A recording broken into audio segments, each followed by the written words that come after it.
90 days than you did the last 90 days, like picking up the books to read.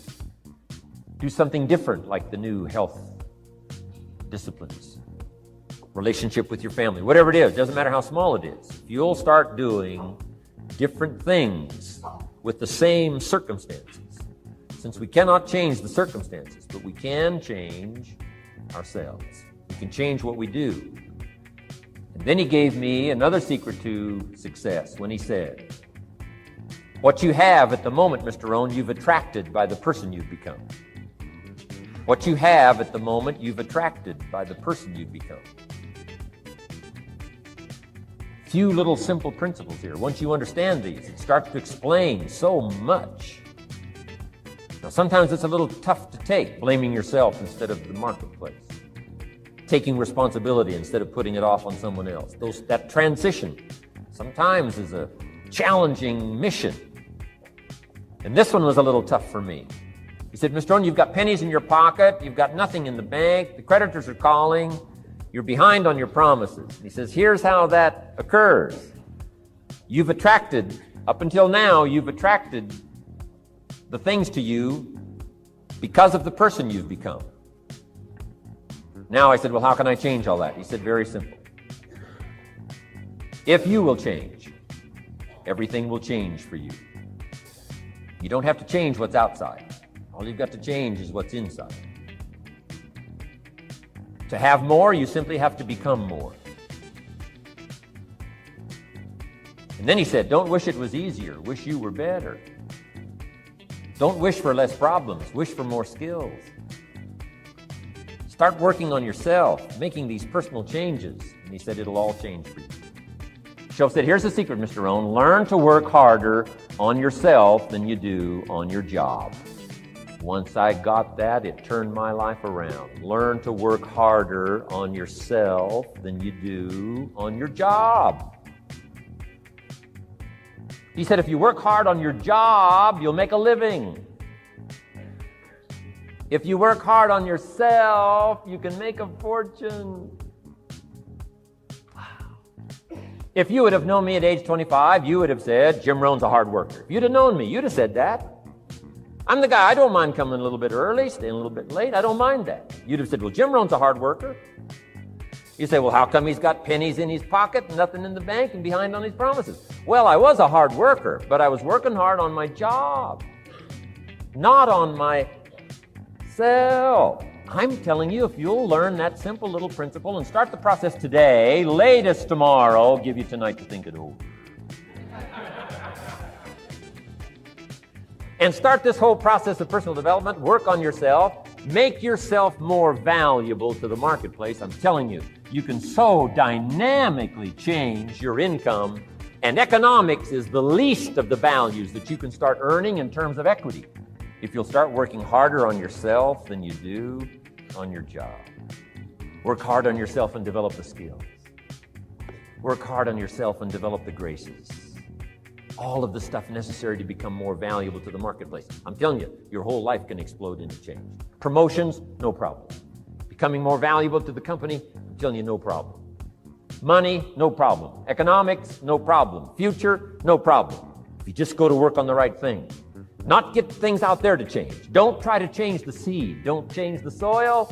Don't change the sunshine. Don't change the rain. Don't change the mix of seasons.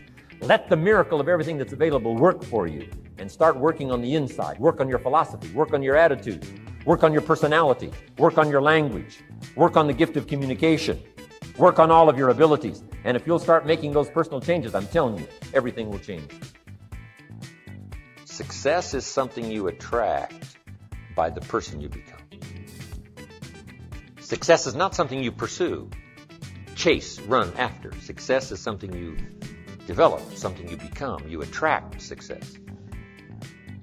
So the whole key to unlock all the treasures, whether it's economic treasures or spiritual treasures, financial, social, personal, every way you can possibly think of, is by your own personal development. And then he added one more, which is so important, and it's probably worth the price of the seminar. Here it is. What you become is much more valuable than what you get. What you become is much more valuable than what you get. The major question to ask on the job is not what am I getting here? The major question to ask on the job is what am I becoming here? Not what am I getting, what am I becoming? So it's very important what you become. Because what you become attracts. If you become cynical, you attract cynicism. What you become attracts. So this whole subject of personal development was so vitally important to me. It changed my life. I was a millionaire by age 31. And that was just the economic part of it. It took me 6 years from age 25 to age 31. It was unbelievable. Mr. Schoaf, over a 5-year period before he died at age 49, who taught me some extraordinarily simple things. He only went to the 9th grade in school, never finished high school, never went to college, never went to university. So he put his ideas and his experiences in very simple language, which I think for me, a kid from the farms of Idaho, that simplicity was so important. Because if it would have been technical, I'd have missed it. If it would have been mystic, I would have, backed away. But it was just basic, blunt, ABC, familiar stuff that I hadn't thought of before. And he did start to remind me, and those ideas changed my life. Mr. Schoaf was the one when I said, this is all they pay. He said, you've been working 6 years, Mr. Rohn, how come you're not doing better? And I said, this is all the company pays. He says, well, that's not true. I said, no, this is my paycheck. This is all the company pays. He said, no, this is all the company pays you. I thought, that's a new way to look at it, right? He said, doesn't the company pay 2, 3, 4, 5 times this amount to other people? And I said, well, yes. He said, well, then this is not all the company pays. It's all they pay you. And if you qualified, wouldn't your income grow 2, 3, 4, 5 times? I said, I suppose. So he said, we don't have to work on the company. We have to work on you. See, that was the beginning of what he called the phrase personal development. I told him things cost too much. He said, no, you can't afford them. I thought, well, that's a new concept. I hadn't thought about that.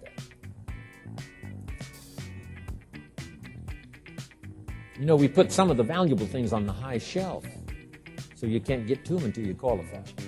If you want the things on the higher shelf, you got to stand on the books you read. Every book you read, you get to stand a little higher so you can get the things on the higher shelf. See, I learned those concepts. It was so incredible. And here was the most important one. Success is something you attract by the person you become. See, that phrase changed my life. Success is something you attract by the person you become. Success is not something you pursue.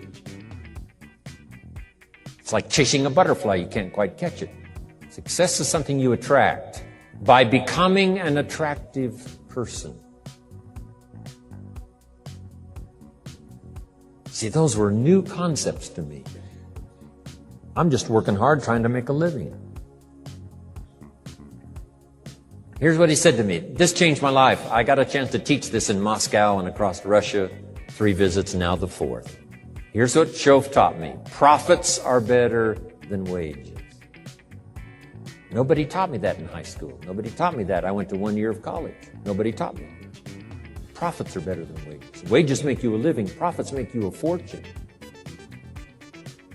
And how could you work on both a living and a fortune? He said, well, you could start part-time working on your fortune while you're working full-time on your living. I thought, wow. Now, he said, it's fun to get up in the morning. Not just getting up, go to work to pay the rent, but to get up to go to work to make a fortune. First, to make a living for my family. Second, to make a fortune. And he taught me how to make both a living and a fortune. Guess what I did? I learned how to make both a living and a fortune. And I found out anybody could do it once they get the information. And at age 25, I started receiving this extraordinary information. Here's what he said. Your income is directly related to your philosophy, not to the economy. I thought, no one ever told me that. I kept hoping the economy would change. He said, no, your philosophy has to change. I assured him that I had my fingers crossed. He said, that won't help. Then what could I do to change my income and multiply it by 2, by 3, by 5, by 10, and then multiply it by 10 again? What could I do? And he started giving me the disciplines and the process of learning the skills to change my life. This was an extraordinary man. Those were extraordinary times for me. Life-changing in every manner that you can imagine, but very simple ABC concepts. Here's what I learned. Not to search for the exotic until you've discovered the basic. And those basic philosophies that he shared with me during that time were life-changing. Now, if you're excited and you're ready to change, let me give you 3 steps to start life change that can change your life, your personality, your lifestyle, everything can change. Here's the steps. Number 1, find out how things work. The first key to doing better is find out. To change your life, really, you need ideas. There isn't anything an idea can't change. And Schoaf taught me the major problem is lack of an idea, not a problem. At first, I didn't have any money. I said to Mr. Schoaf, I don't have any money. He said, that's not a problem. Now, see, up until then, I always thought it was. Right? I was confused. He said, no, the problem is lack of an idea on how to create money and wealth. It isn't lack of money, it's lack of ideas. So if you get the ideas, see, you can change anything. Now, to get ideas, you need a constant study of finding out. Now, Schoaf also said, when you find out something that works, put the information in your journal. Don't use your head for a filing cabinet. Put it in your journal so that you can do the next best thing. Repetition, repetition, repetition. Go over it. And if you repeat it, go over it, sure enough, someday, some mysterious day, the idea takes root, starts to grow, and shows up in your bank account, and your dress, and your personality, and your lifestyle. But capture the ideas in your journal. Find out how things work. Schoaf gave me this word for my life change. He said, study. Great word. If you wish to be successful, study success. If you wish to be happy, study happiness. If you wish to be wealthy, study wealth. Don't leave it to chance. Make it a study. Some people just go through the day with their fingers crossed. See, that won't do it. You've got to study the things that can change your economic, social, spiritual, personal life. Now, here's a qualifying phrase, and we'll have several of these qualifying phrases throughout the seminar. Here's the first one. You may not be able to do all you find out. I understand that. You may not be able to do all you find out, but you should find out all you can do. See, you don't want to wind up at the end of your life and discover that you've lived only 1/10 of it. And the other 9/10 went down the drain. Not for lack of opportunity, for lack of information. So that's number 1, find out how things work. Now here's the best human virtue for finding out, curiosity. Make a note of that. Curiosity. Be curious. You might add a word to it that'll help. Childish curiosity.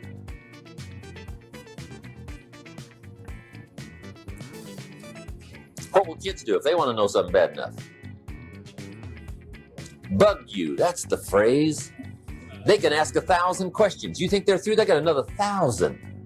They'll drive you to the brink. It's a virtue. When you gotta know, be like a child. Now, if you're curious, let me give you 3 ways to find out how to change anything. Any life direction, any dimension. Here's 3 ways to find out how to change anything. Number 1 is to read. Become a good reader. All of the successful people I know and work with around the world, they're all good readers. Curiosity drives them to read. They got to know. They just read.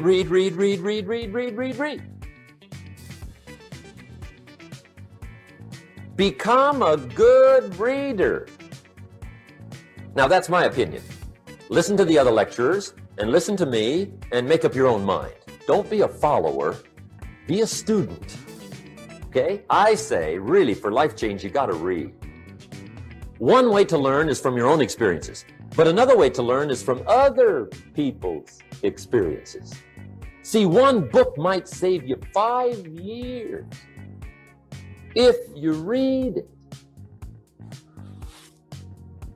Did you know there's books on how to be stronger, more decisive, be a speaker, be a leader, have a better effect on other people, develop your personality? Did you know there's books on that? And people don't read them? How would you explain that? And they can read. Did you know that hundreds of successful people have written their stories in books and they wrote down how they did it and people don't read it? How would you explain that? The guy's busy, I guess. You know, you get tied up. The guy says, well, yeah, you work where I work. By the time you struggle home, it's late.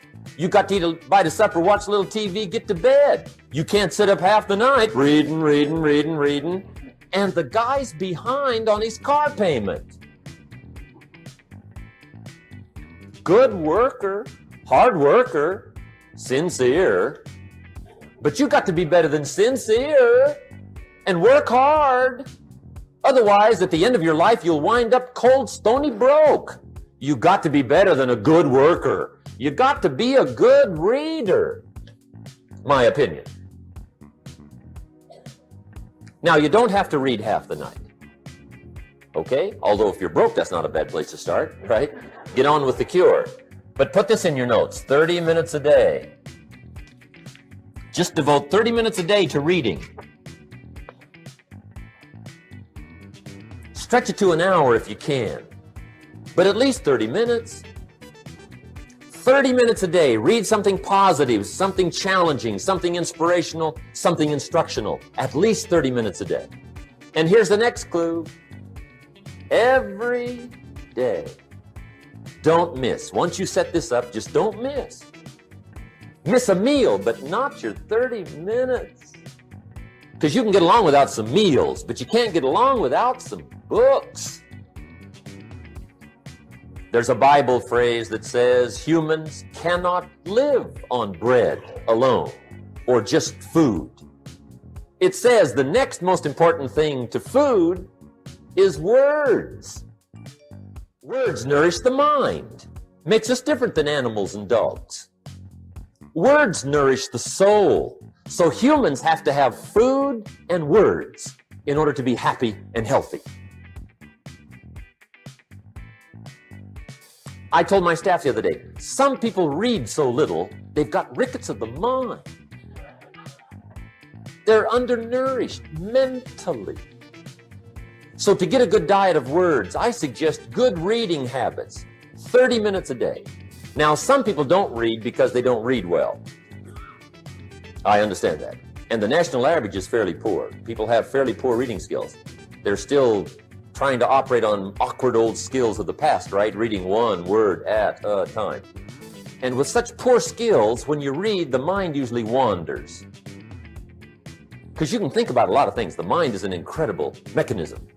And if you read poorly, the mind wanders around thinking of other things while you're trying to read. Did you ever read a page and wonder what it said? Right? Say, I got to read that again. Right? That's because the mind is just doing this job, right? Just wandering around. Did you ever read yourself to sleep? See, that's another problem. The mind says, who needs this? Just shuts off, right? Poor skills. Or a guy looks at a book, 500 pages, and says, no use starting, right? I mean, I'd never get through this one. Anyway, in our weekend seminar, we take a whole section, about 2-3 hours, and we go through reading skills. How to read a book a day is the title of that subject. And I'll tell you what, if you can read a book a day, it'll change your whole life. I mean, a book a day will change your whole life. Expose yourself to a whole variety of things. Spiritual, moral, personal, economic, history, geography, everything. I mean, you can really change if you read a book a day. So you might want to attend the weekend, get in on those reading class skills. It's incredible. A book a day will change your life. But hey, whether you read slow or fast, or whether you read awkwardly or whether you read well, here's the key: read. Don't miss. Here's what reading is. Reading is tapping the treasure of ideas. That's what reading is. Tapping the treasure of ideas. And ideas can change any part of your life. And if you've got a good excuse not to tap the treasure of ideas at least 30 minutes a day, or spend the money and get the books, I'd love to hear it. Some people have excuses you wouldn't believe. I say, John, look, I got this gold mine. I got so much gold, I don't know what to do with it all. Come on over and dig. John says, I ain't got a shovel. I say, well, John, get you one. He says, you know what they want for shovels?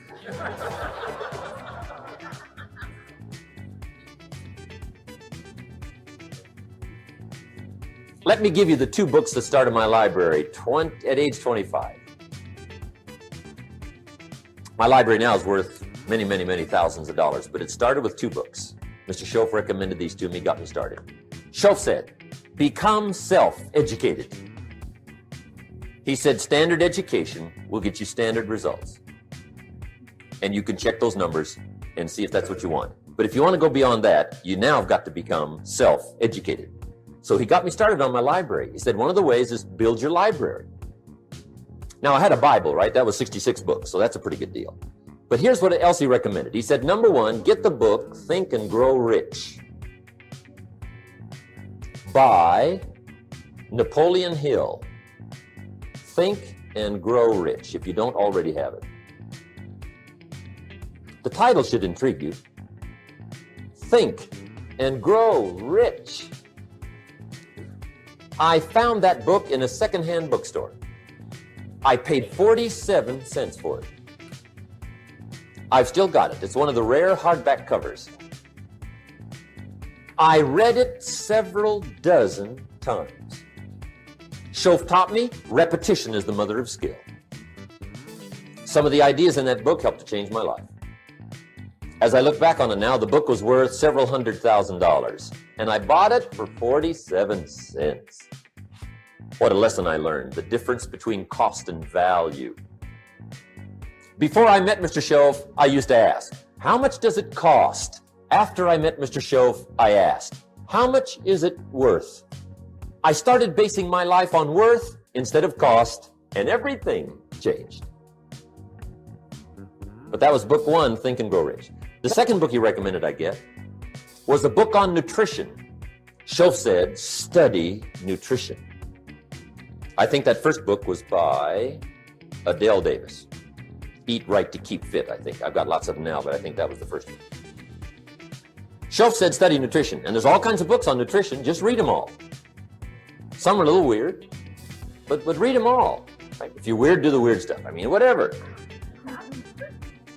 But read them, then make up your own mind. Remember, don't read and become a follower. Read and become a student. Make up your mind, find a plan that works good for you, but get the books on nutrition. Here's what Mr. Schoaf said to me. Vitality plays an important part in doing well. Vitality. He said some people don't do well because they don't feel well. It's not that they're not intelligent. It's that they're ill. They don't have the zing and the fire and the vitality to do well. So he put it right on me about studying nutrition. He said, Jim, you wouldn't believe it. He said, I got this friend of mine raises racehorses. The guy's got 9 books on how to feed horses. He does not have a book on how to feed himself. He said, my friend studies horse nutrition. Studies it. Vitamins, minerals, trace minerals, protein, amino acids, carbohydrates, fats, enzymes, proper balance for his horses. Schoaf said, he's a fanatic. And he said, you ought to see his horses. They're magnificent, beautiful, powerful animals. They can run like the wind. And he said, you ought to see him. He's a wreck. He said, the guy feeds his horses better than he feeds himself. Do you believe that? In my later studies, I discovered Some people feed their dogs better than they feed their kids, if you can believe that. Anyway, I didn't mean to give you a health lecture here tonight, okay? But hey, take care of yourself. Work on that part because it's one of the answers to doing well. There's even a Bible phrase that says, many times the spirit is willing, but the body's weak. Now see you're in trouble. And that is a problem. You wake up in the morning and the mind says, let's go get them. And the body says, I can't even get out of bed. So you got to work on both sides of this, right? Okay. But get your library started. Get the books. Put it together. Books are the trademark of civilization. It's fascinating to walk into someone's home and browse through their library because your library says something about you. So put your reading together. Very important.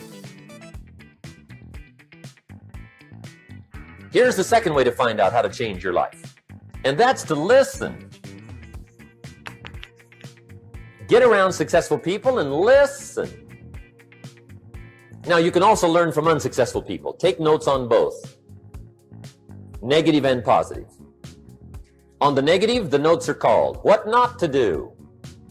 And you got to learn what not to do as well as what to do. So learn from the negative as well as the positive. Okay? Find out what poor people read and don't read it. Right? That's good information. Learn from the negative.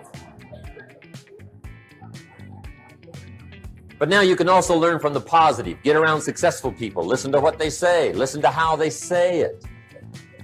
It's important. We've all got about 16 waking hours. Practice listening those 16 hours. And I say practice listening because listening isn't easy. I found out it's easier to talk than it is to listen. But if you will practice listening the 16 hours you're awake, sure enough, from surprising sources comes great ideas. In sales training we teach, if you want to learn sales, listen to the kids. Kids have got to be the master salespeople of all time. They have no equal. Father tells his young son, no, you cannot have an ice cream cone. 30 minutes later, he's licking on one. That'd be 30 minutes worth listening to. They got moves you wouldn't believe. Persistence runs deep like the ocean. And the kids never took a class on how to overcome objections. They already know how. They don't need classes. So listen and learn. Now, here's some of the best advice I've got for the whole evening. It won't get any better than this. This is it. Poor people ought to take rich people out to dinner and listen. That's some of the best I got. If a guy's not doing well, one of the first things he ought to do is find a guy that is doing well and offer to buy him his dinner. Spend $50, $60, $80, $100. Go for the full 9 course. Start him on the juices and hors d'oeuvres. Get him started talking. The salad takes 15 minutes. Keep it rolling. Biggest steak in town takes 45. Keep it rolling. Pour on the dessert. Stretch that meal out about 2 hours. If you get a successful person to eat and talk for 2 hours, they're liable to drop ideas in your lap, change your life. Multiply your income by 2, by 3, by 5. But you're right. Poor people don't usually take rich people out to dinner. That's the problem. The guy said he's rich, let him buy his own dinner. I'm not coming up with any money. And he says, besides, you work where I work. By the time you struggle home, it's late. You're lucky to get your own supper, let alone running around trying to find a rich man to feed. And the guy's behind on his house payment. Good worker, hard worker, sincere. But you got to be better than sincere. Work hard. You wind up broke. You got to be better than a good worker. You got to be a good listener. And remember, what you read and what you hear, put the good stuff in your journal. Now, here's the third way to find out how to change your life, and that's to observe. You can pick up a lot of ideas just by watching. Get around successful people and watch. Here's why. Success leaves clues. Watch how the man shakes hands. Watch how the lady responds. People who do well do certain things over and over and over and over. And if you're clever, you can pick them up. Watch it all. If a guy's making $10,000 a month, I'd watch how he walks. Maybe that's it. Copy his funny little walk. Somebody says, well, that's kind of a silly walk. Say, it's 10,000. I haven't got the money yet, but I got the walk. It's bound to start somewhere. What I ask you tonight is to be unusual and be a good observer of what's going on. You can pick up ideas that can change your life starting tomorrow. Just be a more careful observer. Now remember, there's two ways to see. One is called sight. See with your eyes. The other one is called insight. See with your mind. See with your eyes, you'll see things. See with your mind, you'll see answers. Put your eyes and your mind to work. And the best advice on developing sight and insight is pay attention. Don't miss anything. In the weekend,